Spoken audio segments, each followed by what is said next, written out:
I did go to church growing up. I grew up in Tennessee, and we went to church. I actually tried to. It's funny, I tried to play basketball for my high school team, but I got cut. So I had to play for my church because the church cannot cut you. They have to let you play. They could cut you. You'd be pretty bad if they're like, "Look, we think you're good, but Jesus does not think you're that good. He is our captain." So. Church ball was a lot different because we played half court, no three-point line. We played on carpet. That's your first sign. It's not going to count.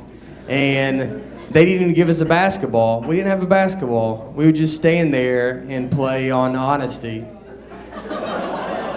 You'd be like, "I just made it." It was like, "Oh, that's a good shot. You're really good." I stole it. I forgive you for stealing it. It was moral points. Counts later.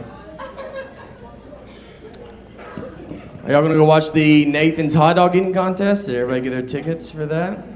It's exciting. I think it's free anyway, but I remember the first time I saw the hot dog eating contest. The first time I saw it, you would see a lot of skinny people, and then they would show like a huge fat guy. So I was like, all right, obviously he is gonna win. He probably ate on the way here. But he does not win. Kobayashi or Joey Chestnut, two very in-shape guys. So that means fat people are not even good at what they're good at. Who would have thought? Huh? Who would have? I'm married, and that is whatever, but you do it. You know what marriage is like? Marriage is like, you ever go to a concert and you see a mosh pit, and you're like, you know what, I'm gonna go get in that mosh pit. But then once you get in it, you're like, I do not want to be in this mosh pit at all. I am going to leave and go get some beer. Then the mosh pit's like, hey, you drank last night. You're like, all right, mosh pit, why don't you get off my back and let me live my life. We're doing homework too. Our daughters starting to bring it all home. Homework's fun. First and second grade was awesome. Third grade, you're like, okay. They throw some stuff in, you're like, oh, all right. It's, okay, learning it earlier than we used to, huh? I don't even know if that's true, but. She brought home Common Core math. That's fun. It's a new math they invented. No heads up, just give it to parents that never learned it. It's just a whole new, it's unbelievable. Why when they bring it home, you gotta watch a 40-minute YouTube video on Common Core math. I don't even understand it. If you don't know Common Core, it's just a new math. And the goal of Common Core is to use one sheet of paper for every problem. You just want to keep breaking the problem down. You put the problem at the top, and it just keeps going. And then what's even funnier is you see old math in the middle of it. As you break it down, old math gets in there, and you're like, oh, just do that at the top. I don't even know what we're doing. And it's not like old math isn't working. Old math's doing, I don't get incorrect change everywhere just going, this stupid old math. It's a long way to get at the same answer. I told my wife, I go, it feels like if you knocked on my front door and I opened it, and you say, can I come in? And I was like, do you mind walking in and coming in through the back door? And you'd be like, does the front door not work? I'm like, no, it works. I use it. A lot of people still use it. But the new way is to go jump the fence and come in the back and meet me at this same spot. So now I drink iced coffee with cream. That's all I changed it to. I'm tired of saying milk. That's all. They kept giving me milk with ice. So I was like, I'm gonna say cream, They can't do cream with ice. That's against the law. So I'll get rid of the one problem that I had. And I've only been drinking coffee for maybe 4 years. Not very long. I only order this one little drink. I get very nervous when I order coffee because it's a whole world, and I don't know the world, They always ask you a bunch of stuff. Like, they're like, what kind of cream? I'm like, just please do it. Just do it. Sometimes they're like, do you want heavy cream or half and half? And I'll go, I'm sorry, I'm not taking questions right now. So if you could just do whatever you think it is, and if it's wrong, I won't even tell you. How about that? I will walk out of here as if that's exactly what I ordered. I will go outside, I will throw it away, and go try again in a different Starbucks. That's how I'll handle that's why I think they have so many Starbucks, so you can just keep going. Someone's got to get it. If I have to get my wife's coffee, she has to text me what she wants because I don't know how to pronounce like most of the words there. So I just show them the phone. I go, she wants this. And they're like, does she want it in Sweden? I'm like, guess we have to call her now, don't we? And I make them talk to her. I go, talk to a stranger's wife. Say what you said to me. Have you ever been to a Starbucks, like inside, like if you go inside and there's like a big long line and you'll be waiting and they try to take your order before you're even to the front? Like you'll be in the back, they're like, what do you want? You're like, oh, I would like to wait till I get right in front of you.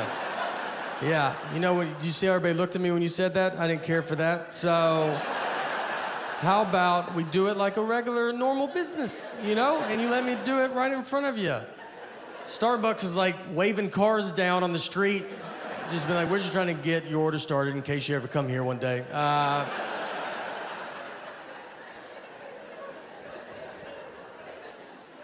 So I was in San Francisco, and I bet there's a bunch of fun coffee places, and I live in my dumb world that I just want this one little drink.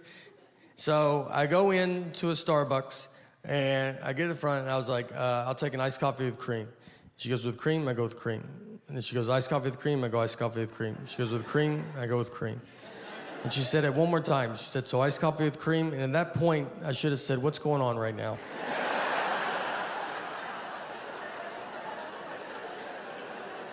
Where are you at in your head? Because I feel like we're in two different places. But I was nervous, and there was people behind me, and I was like, cream or no cream? Honestly, I'll give you $20 if you let me leave right now. I cannot, this is the most I can talk about this. I don't even know what's happening anymore.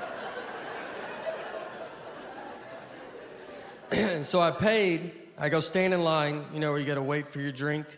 There's like 5 of us waiting for our drinks. So she puts the iced coffee up there first, no cream, and I was like, whatever.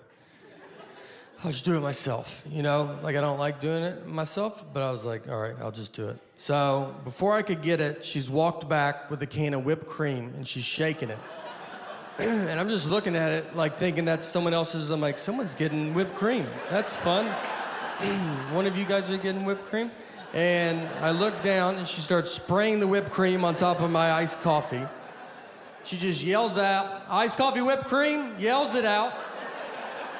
The other 4 people, they turn their back, like they don't want you to accidentally think that's what they ordered. And I'm just left alone, like, that's what you thought I said over there? You don't think I would have said iced coffee with whipped cream? You think I'm just some nut job? It's like, I've had too many problems in this Starbucks, so I'm going to use the words that I want and no other words.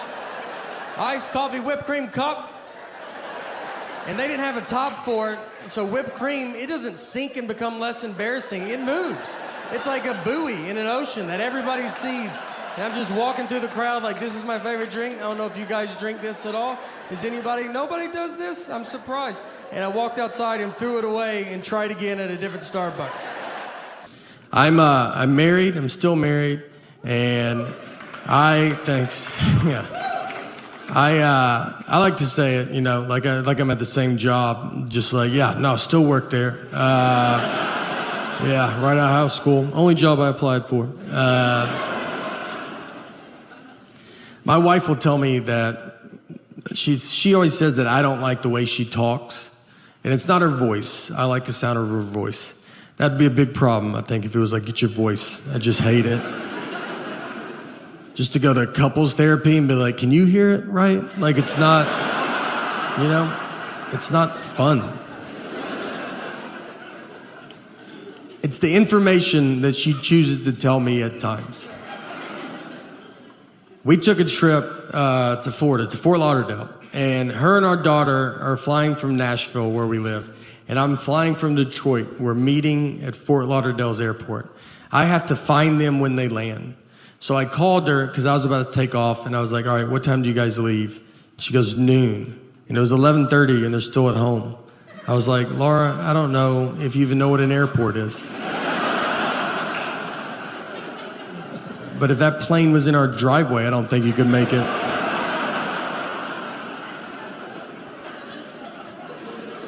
And she said, that's what time we leave for the airport. Our flight's not till 1:30. And I was like, all right. So what do you think I wanted to know when I asked that?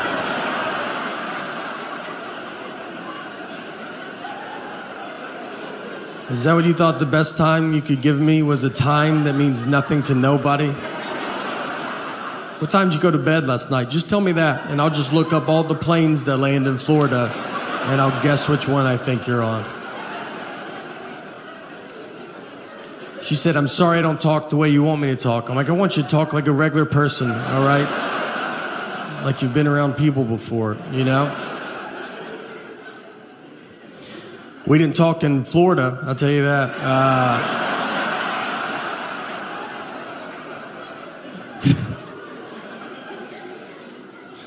She's good at not talking to me. She can go a long time. She could do her whole marriage career. Marriage fights are great because they're all very dumb. I would say 90% of them are dumb. 10% the cops show up. But we got in a fight once over chocolate milk. We didn't talk for 24 hours. What happened is I brought chocolate milk home, and she was like, why did you bring it home? And I was like, you're supposed to drink it after you work out. And she was like, that's not true. And I was like, well, there's a commercial on TV that probably looked into it more than you did. So I decided to listen to them.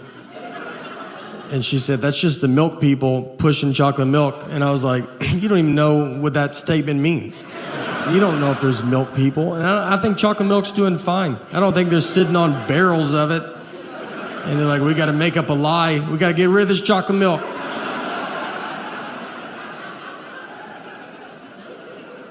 She went to college, all right, and I did not. But she did not study chocolate milk. When is it good and not good for you? To be fair to her, though, I do not work out. So, you know, but I was probably going to start, and I needed to get all this stuff there. Do you ever get in those fights, like you'll be at home, like you and your spouse, and you guys are not talking to each other, and but you're in the house together, no kids, the house is quiet, and you just stay on opposite ends, and then you pass each other in the hallway? That's like the funniest part of it, because you don't live in a mansion, you have one hallway.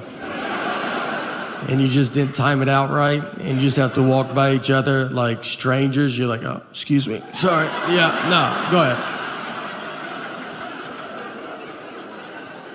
She'll be watching TV, I'm like, ma'am, are you watching this? I couldn't tell, I was gonna change it if you weren't watching it.